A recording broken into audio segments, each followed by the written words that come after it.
আসসালামু আলাইকুম। আজকে আমি কথা বলবো চোখের আঘাত নিয়ে।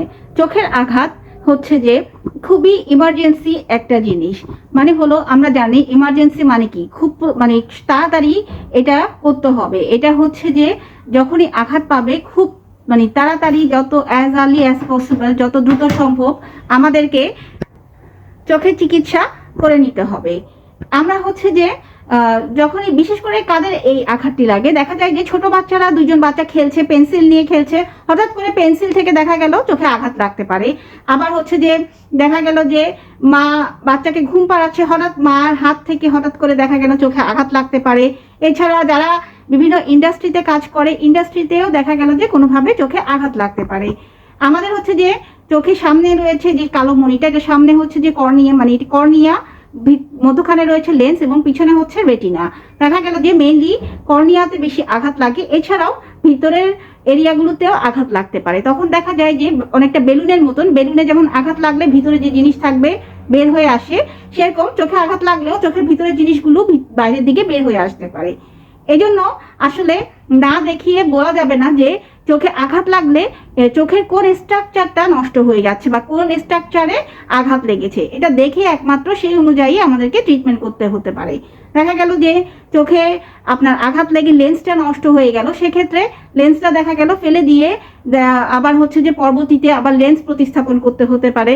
যদি রেটিনাতে কোনো প্রবলেম হয় তখন রেটিনা চিকিৎসা করতে হবে। কর্নিয়া ছিঁড়ে গেলে দেখা গেল যে কর্নিয়াতে সেলাই লাগতে পারে, বা কর্নিয়াতে কি পরিমাণে কোথায় কি কতটুকু আঘাত লেগেছে সেটার উপর নির্ভর করে চিকিৎসা দিতে হবে। মোট কথা হলো, যখনই আমরা চোখে আঘাত পাবো দেরি না করে যত দ্রুত সম্ভব হসপিটালে আমাদের যেতে হবে।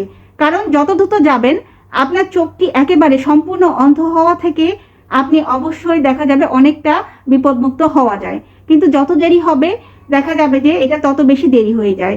এজন্য কখনো যদি আঘাত পাওয়া হয়, যে কোনো কারণেই হোক, যত দ্রুত সম্ভব হসপিটালে নিয়ে যাবে। যদি আপনারা ঢাকায় থেকে থাকেন সেক্ষেত্রে দেখা যায় খুব ভালো হয় বড় বড় জায়গাগুলোতে, যেমন জাতীয় চক্ষু বিজ্ঞান, ইসলামিয়া আই হসপিটাল, এগুলোতে আপনি সারাদিনই যে কোনো সময় দিনে যেতে পারেন, রাতে যেতে পারেন। যে কোনো ইমার্জেন্সিতে আপনারা চলে গেলে দেখা যায় যে তখনই চিকিৎসা আপনারা পাবেন।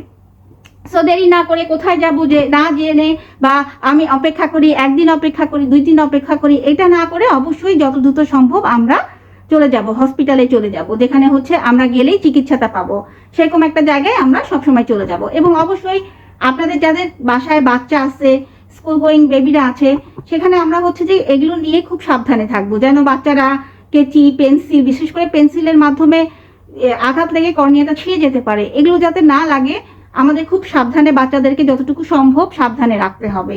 এবং আশা করি কোনো মানে বিপদমুক্ত থাকার চেষ্টা করব আমরা যতটুকু আমাদের দ্বারা সম্ভব হয়। আপনাদের যদি কোনো প্রশ্ন থেকে থাকে এই রিলেটেড বা অন্য কোনো চোখের, অবশ্যই আপনারা জানাবেন। আমিও চেষ্টা করব আমার কমেন্টের মাধ্যমে বা যে কোনো একটা ভিডিওর মাধ্যমে আপনাদের সেই টপিকগুলো বা প্রবলেমগুলোকে তুলে ধরার জন্য। ধন্যবাদ।